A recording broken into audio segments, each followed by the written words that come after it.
የራሳችን ነገር መዘርዘር ስለ ራሳችን በእውነቱ በማሰብ በመጨነቅ ጊዜያችን የምናሳልፈው ሰው ምን ይሆኑ፣ ሰው ስለኔ ምን አስቦ ይሆን፣ ሰው እኔን ቢወደኛል ይጠላኛል፣ እንዴት ያለው ሰው ነኝ፣ ሰዎች ስለኔ ምንድን ነው የሚያስቡት፣ በሰዎች ዘንድ እኔ ምን ምስል አለኝ ብሎ መጨነቅ አይገባል። ምን ያስጨንቃል? እግዚአብሔር በሰጠህ ነገር ከብረህ ኑር። አሁን ይሄን ሁሉ ድሪቶ ያመጣው ምንድነው? መጨነቅ እኮ ነው። ሴቶቹ አሁን መከራቸውን የምታዩት እንዲህ የጆሮ ጉትቻ አንሶ የአፍንጫ ሁሉ እስከሚመጣ ድረስ የከንፈር እንዲያው በዚህ ቀይ ቅብት እንዲያው ምንድነው? ጅልነት አለ። መጨነቅ እኮ ነው። እንግዲህ ያለ እግዚአብሔር የምትቀቡት አፋችሁን። ሰው እንዴት ነው ከንፈሬን የሚያየው ነው እኮ። ለእግዚአብሔር ነው አፍንጫችሁ ላይ ጉትቻ የምታደርጉት? ለእግዚአብሔር ነው ወይ ከንፈራችሁ ላይ ቀለበት የምታደርጉት? ለሰው አይደለም። ለእግዚአብሔር ተጨንቆ መኖር ይገባል። በእግዚአብሔር ፊት ስላለን ውበት በሰው ፊት እንዲህ ያለን ደምቀን በእግዚአብሔር ፊት ከቁራ የጠቆርን አይደለምን? ክፋት ያጠቆረን፣ ቂም ያጠቆረን፣ ተንኮለኞች፣ ነገረኞች፣ ምክንያተኞች፣ ሰበበኞች፣ አመካኞች፣ ዳተኞች፣ ከዳተኞች፣ ሸንጋዮች፣ ውሸታሞች፣ ሌቦች፣ ሐሜተኞች ነን። ይህንን ክደው አንችልም። በዚህ ጠቁረን እንዲህ ገርባ የሆነ ሰው አሁን ነጭ ካባ አድርጎ የግራውን ካባ ግጣም አድርጎ ጭቃ ቀብቶ በቀኙ ደግሞ ሽቱ በደንብ አድርጎ ተረጭቶ ጀለል እያለ የሚመጣው ምንድን ታዲያ? የሰውዬ ዘመድ የለውም እንዴ ትላላችሁ አይደል? የሚመክር የለውም ወይ? በአንድኛ እኮ ነፍሳችን እንዲሁ ነው ጨልሞ እላይኛው ስላለው ነገር ጭንቅ ብሎ ተጨንቀን ተጠበን። እስቲ አሁን እንግዲህ እስኪ የተደረገውን ይህን ምንጣፍ አስቡ። ነፍሴ ግን ምን አይነት ምንጣፍ ላይ ትቀመጥ ይሆን ብለን አስበን እናውቃለን? የሁሉ ምንጣፍ የተነጠፈለት አሁን ተነጠፈ። ይሄ በእርግጥ ለእግዚአብሔር ክብር ነው፣ ለጉባኤ ክብር ነው። በእርግጥ ደግሞ መቼስ ለእኛ መስደቢያ አይደለም የሚሆናችሁ። የምትሰበኩትን ስብከት እኮ ለመሳደቢያ ነው የምትጠቀሙ። አንዱ ሰባኪ የሰማችሁትን ስብከት ለሌላ ሰባኪ መሳደቢያ ነው የምታደርጉት። ችግሩ ይሄ ነው። ወንበሩ የተነጠፈ ለክህነት ክብር ነው እንጂ ለአባ አይደለም። በዚያውም እንድታውቁት ነው። ግን እንደው አሁን እኛ እንምጣለን። ይሄንን ተውት። እቤቷችሁ ላይ አንድ ሰው መጀመሪያ ሊያገባ ሲል በተለይ የከተማ ሰው የሚያሟላቸው ነገሮች ውስጥ አንዱ ሶፋ ነው። አይደለም እንዴ? ላጤም ቢሆን ቢያንስ የሶፋ መግዣ ሳይኖረኝ ነው የሚለው ሊያገባ ሲል ማለት ነው። ስለ ነፍስ ሶፋ አስበህ ታውቃለህ? ይሄ ስለኛው መጎለቻ ነው የሚታወቀው።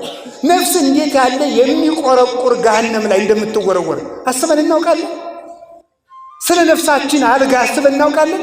ስለ ነፍሳችን መጋረጃ በብርሃን መጋረጃ ተጋርዳ እንድትኖር የሚያደርጋትን ስራ ሰራን። በጨለማ መጋረጃ ተጋርዳ እለይታከዩ የማይደክሙ አጋንንት ከሚገርፋት ቦታ ውስጥ እንደምትኖር አስበን እናውቃለን? ያንስ ዛሬ ሊሆን እንደሚችል አስበን ታውቃለን? የሰው ልጅ ባልጠረጠራችሁት ጊዜ ይመጣል ተብሎ ተጽፏል እኮ። ዛሬ ማታስ እንድንሆን እንወሰን ነው በምን እናውቃለን? እና ወገኖቼ ከሌላ ያገኘነው ነገር እንጂ የራሳችን ነገር ስለሌለ መመካቱን ትምክቱን በእውነቱ እግዚአብሔር ያርቅልን። እንደ ትዕቢት ያለ እንደ ኩራት ሰው በሕይወት ዘመኑ ወደ ላይም ራሱን ማነጻጸር አይገባው፣ ወደ ታችም ራሱን ማነጻጸር አይገባው። ወደ ላይ በሞቱ ከዚህ ዘመን መነኩሴ ማን ያልሻል ብላችሁ አታውቁም? እውነቴን ነው ብላችሁ አታውቁም? ይሻላል። እንዲያው ከነሱ አለመመንኮስ ይሻላል። በምንድን ነው የምትሻሉት? እንዲያው መነኩሴ እኮ ሰኞ ቢስት ማክሰኞ ደግሞ ያለቅሳል። እንዲያው በምን ትሻላላችሁ? በምንም አትሻሉ። አንድ መነኩሴ ምን ይላል? እንዲያው በዘኮነኮዊ ነው ይሄይስ መነኩሴ ይላል። እንዲያው ምንም በላይ እንዲያው መነኩሴ ይሻለኛል እነታቸው ነው። እንዲያው እኔም መነኩሴ ስለሆንኩ መነኩሴን አላጣጥልም። ስለዚህ ምንድን ነው ወደ ላይ አሁንማ ከጳጳሳት ሁሉ እኩል መሆን ጀምራቸዋል እኮ። ከፓትርያርኩም ማነጻጸር ጀማምራቸዋል እኮ ማለት ነው። ማነጻጸር ደግሞ ጭራሽ ከመቤታችንም ያነጻጽሩ አሉ።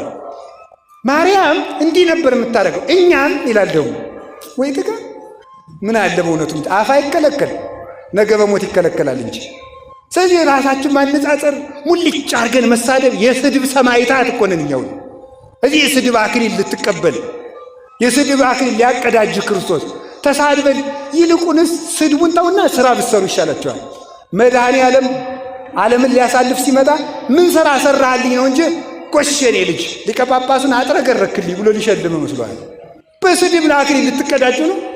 ስለዚህ ኩራታችን ትተን ወደ ላይ ራሳችን እያነጻጸር ብድግ ብሎ አሁን ከዳተኛ ትውልድ ተነስቶ አይደለም። ጳጳሳቱ በሙሉ ወድቀዋል፣ መነኮሳቱ ወድቀዋል፣ በርኩሰት ተይዘዋል።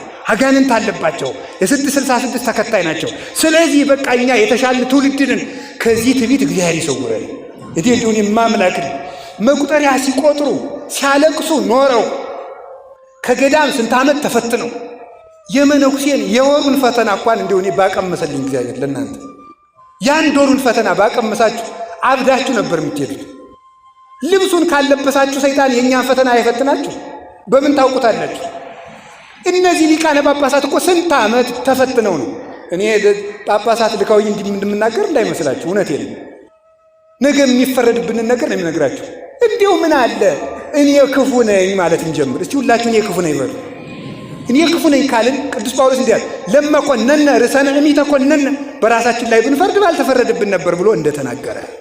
እንግዲህ በመጨረሻ ስናገር ልዩ ንጹሕ እግዚአብሔር ነውና ሰው ሲወድቅ ሲነሳ ነውና ልዩ ንጹሕ ማን ነው በሉ ንገሩኝ፣ በሉ እንጂ። ጳጳሳቱ ወድቀዋል፣ ካህናቱ ረክሰዋል። ስለዚህ ከቤተ ክርስቲያን ውጡ የሚል ቡድናውን ተያይዟል።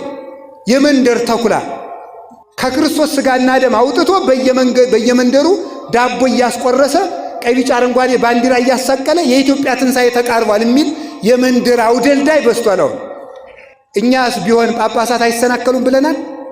ዲያቆኑ ሲጸልይ ምንድን ነው ያለ? መሐሮሙ ጊዜው ወተሳሎሙ ለሊቃነ ጳጳሳት። ደግነቱ እናንተ እንግሊዘኛ እንጂ ግዛ አሰሙ። ቅዳሴው ላይ ምንድን ነው የሚለው? አቤቱ ሊቃነ ጳጳሳቱን ማራቸው። እስኪ በሉ ሊቃነ ጳጳሱ ምን በላቸው ነው ያለ? ማራቸው። ስለሚበድሉ እኮ ነው ማራቸው የተባለ። ድሮ ስላይበድሉ ነው እንዴ? እማይበድልማ እግዚአብሔር ብቻ ነው። ንጹሕማ እሱ ብቻ ነው። ግን የሚበድሉ ቢሆን እንኳን እነሱ ቢበድሉ እኛ ብንበድል ካህናት ብንበድል ክህነቱ አይበደልም፣ ቆቡ አይበደልም፣ አስኬማው አይበደልም፣ መስቀሉ አይበደልም፣ ቅዳሴው አይበደልም፣ ማይሌቱ አይበደልም፣ ስርዓቱ አይበደልም፣ ፍትሐቱ አይበደልም፣ ክርስትናው አይበደልም። ምን ማለት ነው? እግዚአብሔር ለእናንተ የሚሰጠውን መግቦት አያቋርጥባቸው። የእኛ ኃጢአት እንደተስቦ በሽታ በቡራቻችን በኩል ወደ እናንተ የሚተላለፍ አይምሰላችሁ። አይተላለፍም። እኔው ተሸክሜው ነው የሚቀረው። ለእናንተ በረከቱ ይመጣል፣ ለእኔ መርገሙ ይቀረኛል። ኋላ የምቀጣበትን እቀበላለሁ። ይህን ማወቅ አለብን። ድሮስ ቢሆን አሁን ብዙ ካህናት እየተሳሳቱ ስለሆነ አሁን ቤተ ክርስቲያን እንዴ እኔ ድሮስ ቢሆን የማይሳሳት ጳጳስ ነው እንዴ የምከተለው? የማይሳሳት መነኩሴ ነው የምከተለው? የማይሳሳተውን ክርስቶስን ነው የምከተለው። ማንን ነው የምከተል በሉት ሁላችሁ። ልዩ ንጹሕ። ለዚህ ነው ልዩ ንጹሕ ያለው እግዚአብሔር እሱ ነው። ከሊቃነ ጳጳሳት እሱ ንጹሕ ነው። ከነቢያት ይልቅ እሱ ንጹሕ ነው። ከሐዋርያት ማኅበር ንጹሕ ነው። ከሌላው መኑ ይመስለከ እምነ አማልክት እግዚኦ፣ አቤቱ ከአማልክት እንዳንተ ያለ ማን ነው? ከጣዖታት አማልክት ሳይሆን ከአማልክት ዘበጸጋ እንዳንተ ያለ ማን ነው? ማንም የለም። እንኳን እሱ እናቱን ምንድን ነው የምንላት? ደስ ስለሚል ልንገራቸው። ቅዱስ ኤፍሬም ያላት ለኪ ደሉ ዘእምኩሎሙ ቅዱሳን ትዛሊ ለነ ኦ ምልዕተ ጸጋ፣ ምልዕተ ጸጋ ምልዕተ ክብር ሆይ ከሁሉም ቅዱሳን ይልቅ አንቺ ልታማልጅን ይገባላል። አንቲ ታብ ሊቃነ ጳጳሳት ይለምኑልህ እንጂ መለመኑንማ ይለምኑልኛል። አንቲ ታቢም ሊቃነ ጳጳሳት፣ ከሊቃነ ጳጳሱ አንቺ ትበልጫለሽ። ተመልከቱ፣ ከኪሩቤል ብይ ግርማ ላይ ተመልከቱ። ዛቢም ግርማ ኪሩቤል ወሱራፌል፣ ከሱራፌል ከኪሩቤል የሚበልጥ ግርማ አለሽ። ሱራፌል ይለምኑልህ እንጂ ከሱራፌል አንቺ ስለምትበልጭ ነው እንጂ መለመኑንስ እነሱም ይለምኑልኛል። ኪሩቤል ይለምኑልህ እንጂ መለመኑን ይለምኑልኛል። ግን ከኪሩቤልም ትበልጫለሽ። ለምን? እነሱ ንጹሕ ሆነው ቢኖሩ ኃጢአት በሌለበት ዓለም ነው። ድንግል ማርያም ንጹሕ ሆና የኖረችው ግን ጉድለት በበዛበት ዓለም ሆና ምሉ ሆና ስለተገኘች ነው። እሷን የሚመስል ንጹሕ የለም። እንኳን እግዚአብሔር የሚመስል ንጹሕ ሁሉም ሰው ይሰናከላል። የማይሰናከለውን ስለዚህ ቅዱስ ጳውሎስ ምን አለ? ደግሜ ልንገራችሁ። ወንትለው ለፍጹም መላክነ፣ የእምነታችን ራስ ክርስቶስን እንከተለው። ዕብራውያን 12 ቁጥር 1 እስኪ በሉላችሁ። የእምነታችን ራስ በሉ። ማን እንከተለው? ክርስቶስን ተከትለን እሱ ካለበት ለመድረስ ያብቃል። እስቲ ቅድስት ሥላሴ በሉ። አጭር የሆኑ 4 ነጥቦች እናገርና ልጠቅልለው። ቅድስት ሥላሴ በሉ እስቲ። ሥላሴ ለምን በሴት ተጠሩ የሚለውን ተናገር ልጨርስ። በሴት ቅድስት አይደለም ቅዱስም ይባላል። ግን ቅድስት ሥላሴ ለምንድን ነው ሴት ያልናቸው ሲባል ሴት ወላድ ናት። ሥላሴም ይላሉ ተመልከቱ 3 ነገሮችን ይወልዳሉና ይላል። ምንድን? ወላዴ ፍጥረታት ወላዴ ሕገጋት ወላዴ ሀብታት ናቸው ሥላሴ። የምን ወላጅ ናቸው? የፍጥረት በሉ እንጂ። ከዚያስ የሕግ በሉ። ከዚያስ የምን የሀብት ምንጭ ናቸው ሥላሴ።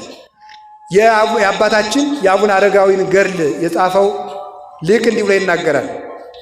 በስመ እግዚአብሔር ቀዳማዊ ዘእንበለ ጥንት ወይ ተፍጻሜት፣ መጀመሪያና መጨረሻ በሌለው በአብ ስም ወበስመ እግዚአብሔር ወልድ። ተመልከቱ፣ ቀዳማዊ ዘእንበለ ጥንት ወይ ዘእንበለ ተፍጻሜት ዘተሰገው ማርያም ቅድስት ወበስመ። ተመልከቱ፣ ከእመቤታችን ከቅድስት ድንግል ማርያም ሰው በሆነ መጀመሪያና መጨረሻ በሌለው በወልድ ስም በስመ እግዚአብሔር መንፈስ ቅዱስ ቀዳማዊ ዘእንበለ ጥንት ወይ ተፍጻሜት ዘነበበ በነቢያት እምቅድመ ይረድ ላይ ለሐዋርያት፣ በሐዋርያት ላይ ከመውረዱ በፊት በነቢያት ትንቢት ባናገረ መጀመሪያና መጨረሻ በሌለው በመንፈስ ቅዱስ ስም ይልና ምን ይላል? ነዋ ሥላሴ። ተመልከቱ፣ ዘይሴለሱ በአካላት ወይትወሃዱ በመለኮት ዘይነቅም እምኔሆሙ ጸጋ ወሀብት አሜን ብሎ ገድሉን ይጀምራል። ነዋ ሥላሴ ዘይሴለሱ በአካላት ወይትወሃዱ በመለኮት፣ በሦስትነት አንድ የሚሆኑ በጌትነት አንድ የሚሆኑ። ተመልከቱ፣ ሥላሴ እነሆ ዘይነቅም እምኔሆሙ ጸጋ ወሀብት፣ ጸጋና ሀብት ከነሱ የሚገኝ ሥላሴ እነሆ። ከእናት ማኅፀን ልጅ እንዲገኝ ሀብት ሁሉ ከሥላሴ ይገኛል። እስቲ ሀብት ሁሉ በሉ። ከምን ይገኛል? ከሥላሴ ይገኛል። ከዚያስ ተመልከቱ፣ ሀብትን ይወልዳሉ። ሀብት ብዙ ነው። ሀብተ ትንቢት፣ ከዚያስ ሀብተ በገና፣ ሀብተ ፈውስ፣ ሀብተ መንግሥት፣ ሀብተ ክህነት፣ ሀብተ ትርጓሜ፣ ሀብተ መዊ፣ ሀብተ እንብ ወይም ደግሞ የንባ ጸጋ፣ የጸሎት ጸጋ፣ የምስጢር ጸጋ፣ የማጥናት ጸጋ፣ የመተርጎም ጸጋ፣ የመፈወስ ጸጋ፣ ብዙ ሀብት አለ። የማገልገል ጸጋ፣ የተልእኮ ጸጋ፣ ብዙ ሀብት አለ። የሁሉ ከሥላሴ ይገኛል።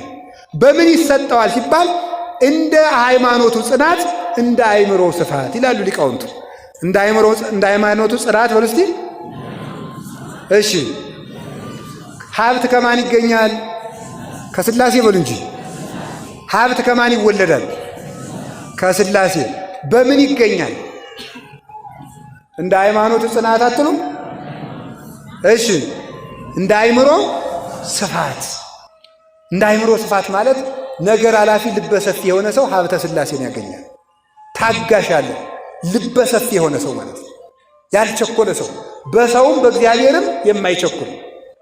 እግዚአብሔር ያረምም ከመዘይ ሰምም ይጎነድ ከመዘይሁም። ተመልከቱ፣ እግዚአብሔር ይላሉ ሰለስቱ ምዕት በቅዳሴ እንደማይሰማ ዝም ይላል፣ እንደማይሰጥ ይዘገያል ይላል። ሲጠሩት የማይሰማ ይመስላል፣ ስጠይ ሲሉት የማይሰጥ ይመስላል። በዚህ ትዕግስቱ ቸኩሎ እግዚአብሔር ትቶኛል ያላለ ሰው የሃይማኖት ጽናት አለው። የለፋበትን ማጨዱ አይቀርም ማለት ነው። ይሄ ነው እንደ ሃይማኖቱ ጽናት። ቸኩለን ስለወሰን ነው የፈለግነውን ያላገኘ ነው። የፈለግነውን ባናገኝ ከታገስን ግን ያስፈለገንን ማግኘታችን አይቀርም ካልቸኮልን በስተቀር። ግን ችኩሎች ነን፣ ቸኩለን እንወስናለን። እግዚአብሔርን እስከ መጨረሻ አንጠብቀውም። ከዚህ የተነሳ እንደ ሃይማኖቱ ጽናት፣ እንደ ልቡናው ስፋት፣ እንደ ቅንነቱ መጠን ሀብት ይሰጠዋል። የጸጋ መስፈሪያው ሃይማኖትና ቅንነትና ትዕግስት ናቸው። ጸጋ በእምነት እየተሰፈረ ይሰጣል። ጸጋ በቅንነት እየተሰፈረ ይሰጣል። ጸጋ በትዕግስት እየተሰፈረ ይሰጣል። እምነት ሲጎድል ሀብት ይጎላል። ቅንነት ሲጎድል ጸጋ ይጎላል። የልብ ትዕግስት ሲጎል ሀብት ይጎላል። የጎደለውን ነገር በእምነት በትዕግስትና በጽናት እንድናገኝ እግዚአብሔር ቅዱስ ፈቃዱ ይሁንልን። የሀብት መገኛ ቅዱስ እግዚአብሔር ይህ ሁሉ ሀብት ስለሰጠን ስሙ የተመሰገነ ነው። ብዙ ሀብት ሰጥቶናል፣ በእውነት ማለት ነው። ማሸነፉን ሰጥቶናል፣ ማወቁን ሰጥቶናል። ሌላውን እንተወው በቃ የእሱ ልጅ የመሆን ሀብትን ሰጥቶናል። ከዚህ በላይ ጸጋ የለም። ልጅ አባቱ ሀብታም ከሆነ የአባቱን ሀብት ይወርሳል። አባታችን የማይለየው የማይበደረው ባለጸጋው እግዚአብሔር ስለሆነ የእሱን ሀብት መውረሳችን ስለማይቀር በእሱ ስም እንድንጠራ ልጅነትን ስለሰጠን እግዚአብሔር ይመስገን። ይችንም እግዚአብሔር አይንጠቀን። እውነቴን የምነግራችሁ የእናት አማላጅ ስለሰጠን፣ በማይደክሙ መላእክት ስለሚጠብቀን፣ ከመብል ይልቅ ሥጋውን ከመጠጥ ይልቅ ደሙን ስለሰጠን፣ ከልብስ ይልቅ በልጅነት ብርሃን ስላለበሰን፣ ከሀገር ይልቅ መንግሥተ ሰማያትን ስለሰጠን፣ በስሙ ስለጠራን፣ በልጅነት ስላከበረን ፈጣሪያችን የተመሰገነ ይሁን።